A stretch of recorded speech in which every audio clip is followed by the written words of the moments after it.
I didn't drink to party. I drank to survive. I wasn't chasing euphoria. I was chasing silence. Anything to stop the noise inside me that never shut up. The voice that said, "You're not enough. You're not lovable. You're only as good as what you can do for others." My name is Rachel. I'm an alcoholic, and I'm a recovering codependent. Most people don't realise those two often go hand in hand, but mine danced like fire and gasoline. Codependency wasn't just part of my story. It was the spark that lit the whole damn thing on fire. I was the fixer, the peacemaker, the girl who could read a room in seconds and shapeshift into whatever you needed me to be. Growing up, my mum was sick and my dad was absent. I learned young that love meant sacrifice, that being needed was the closest I'd ever get to being wanted. So I built my identity on keeping everyone else okay. And when they weren't okay, I blamed myself. If my boyfriend cheated, I must have been too clingy. If my best friend ghosted me, I must have said the wrong thing. If someone was hurting, I dropped everything to fix it, even if it broke me in the process. And it did break me. When my marriage started falling apart, I told myself if I just loved him more, tried harder, became smaller, quieter, less emotional, more sexual, he'd come back. He didn't. So I blamed myself again. And that's when the wine at night stopped being an indulgence and started becoming medicine. At first it was 1 glass to fall asleep, then 2 to stop crying, then a bottle just to feel normal. Eventually I was drinking before noon just to numb the ache of not being enough for anyone. Here's what nobody tells you about codependency. It's just as addictive as alcohol. I was addicted to people, to their approval, their validation, their dependence on me. I needed to be needed because I didn't know how to be loved. And when I couldn't fix others anymore, I turned on myself. I drank to escape the wreckage I kept creating by trying to control everything and save everyone. I hit my bottom the night I drove drunk, with my 6-year-old son asleep in the back seat. I didn't crash the car, but something inside me did crash that night, and it couldn't be put back together the way it was. A friend from church, one I'd pushed away when she started talking about boundaries, invited me to a Celebrate Recovery meeting. I didn't want to go.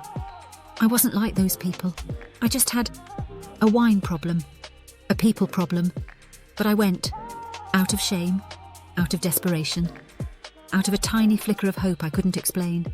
And there, sitting in a cold church basement next to a woman with smeared mascara and a half-shaved head, I heard a man say, "We admitted we were powerless over our addictions and compulsive behaviours, that our lives had become unmanageable."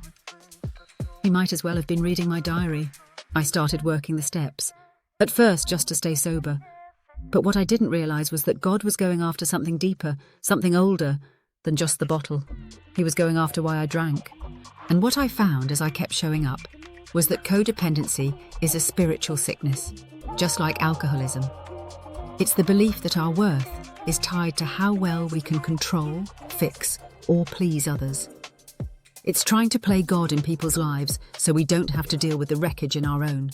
That belief had fueled every sip, every lie, every breakdown, and the steps gave me a way out. In step 1, I admitted I was powerless, not just over alcohol, but over people. In step 3, I surrendered control to a higher power who actually could do the saving. By step 4, I started seeing my own patterns, not with shame, but with honesty. By step 9, I was making amends, not just for the drinking, but for the ways I'd manipulated people under the disguise of love. I started setting boundaries, saying no, letting people feel their own pain without rushing to rescue them. It was brutal. It was beautiful. It was freedom. And slowly, things changed. I got sober. I started living for real. My son started trusting me again. I stopped attracting broken people to fix and started attracting healthy ones who didn't need me to fall apart for them to feel loved. I found friendships where I could show up as me, not as a saviour, not as a doormat, not as a mirror to reflect someone else's ego. Just me. I still go to Celebrate Recovery every week. I still sponsor women. I still cry when I talk about step 5. I still have to pause and breathe before slipping back into my old roles. But today, I'm not drinking to survive. I'm living with purpose. What is codependency really? If you're wondering if you're codependent, here's a truth that wrecked me in the best way. If your happiness depends on someone else's feelings, choices, or approval, you might be codependent. Codependency is when love becomes control. When your identity is built on another person's well-being. When saying no feels like betrayal. When you love others at the expense of yourself. And yes, it often leads to addiction. Because constantly trying to manage everyone else's emotions will eventually make you numb your own. But there's a way out. Where to get help for codependency? Start with a 12-step group. Celebrate Recovery is incredible for people dealing with both chemical addiction and codependency. Code A, Codependence Anonymous, is another powerful space to heal. You can also walk into a local AA meeting, say you need help, and someone will sit next to you and say, "Me too." Find a sponsor, work the steps, go to therapy, and give yourself grace. You are not crazy, you're not broken beyond repair, you're not too much, and you are not alone. If this story feels like yours, keep going.